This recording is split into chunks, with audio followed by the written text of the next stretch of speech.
ได้น้องงัวมาพี่น้องนี่ได้น้องงัวมาพูดหนึ่งนี่เอาสิมาออมกินแซ่บๆมื้อนี้กินน้ำกันได้พี่น้องเด้อได้มาสดๆเลยได้นี่ปั้นพูดกันมาคักแน่บ่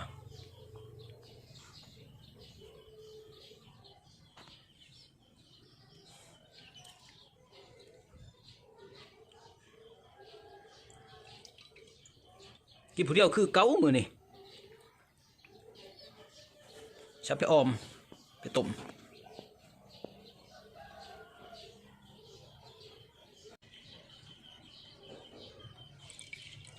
น้องงัวมาสดๆเลยได้นี่ไหนมาเสาร์นี่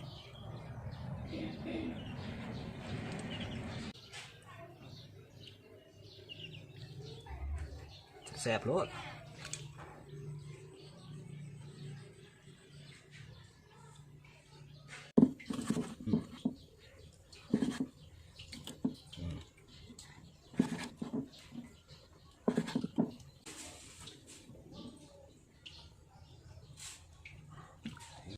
ไก่โลด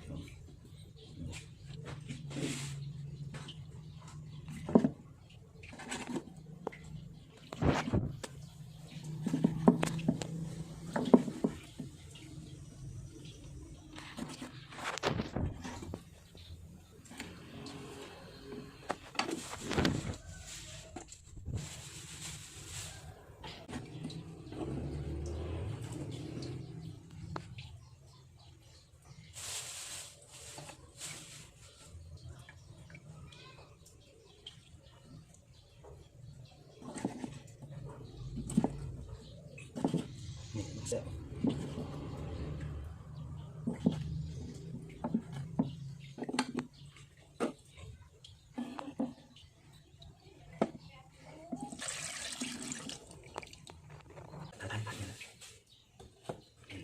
แซ่บ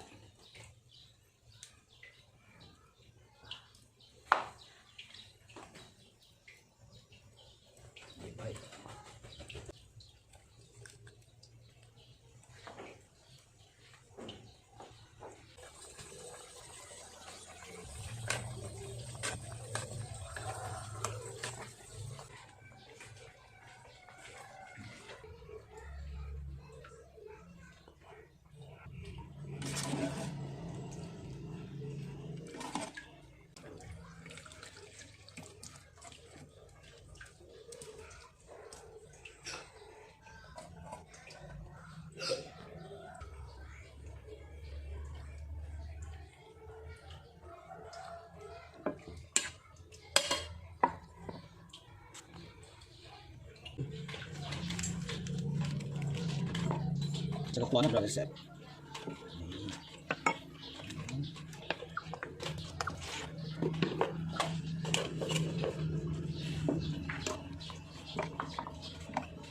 น้องสัวน้องงัวแซ่บโลด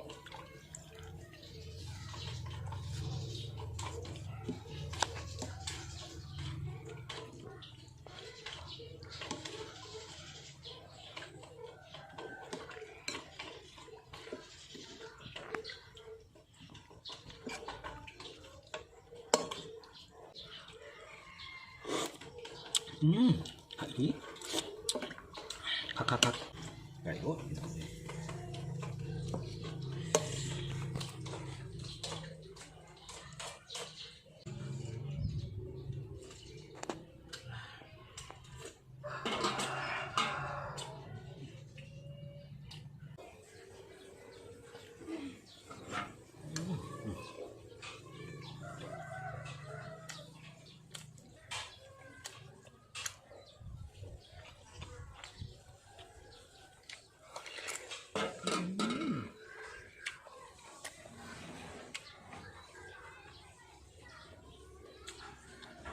ครับ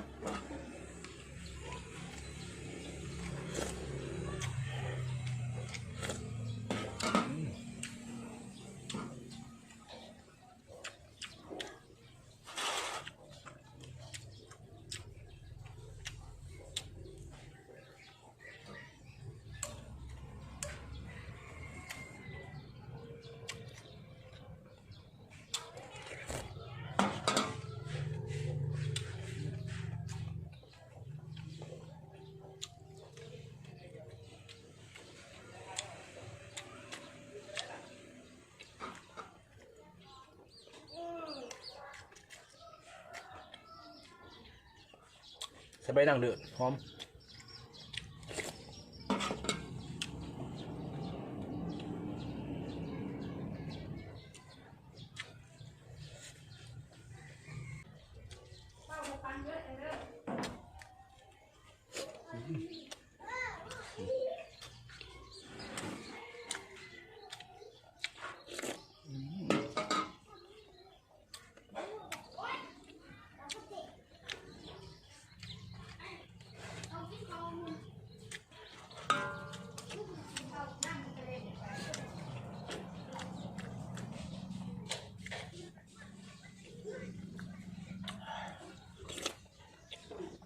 ครับ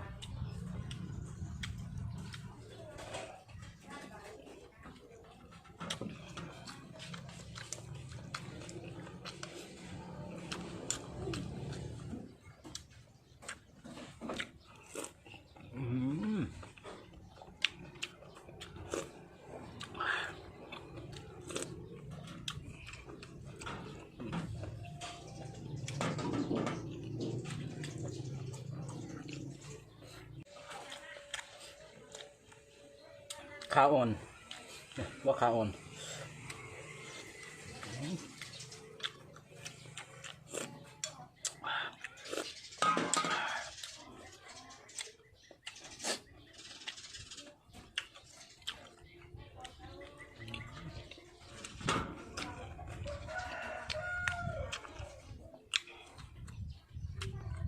แซ่บนี่มั้ง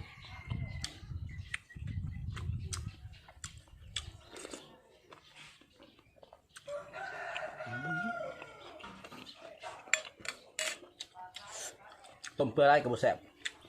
คือปานกลาง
กินผู้เดียวคือเก๋าพี่น้อง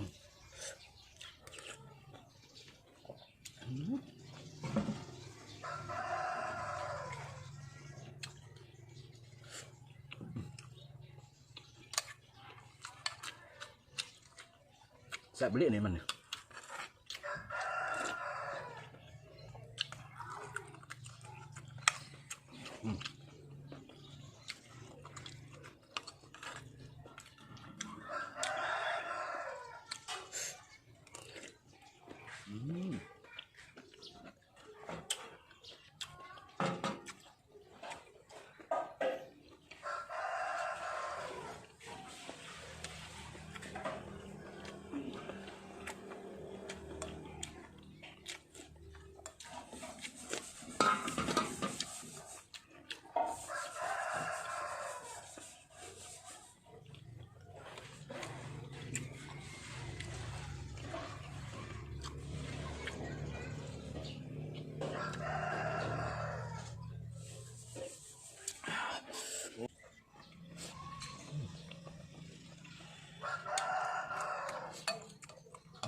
แซ่บเลย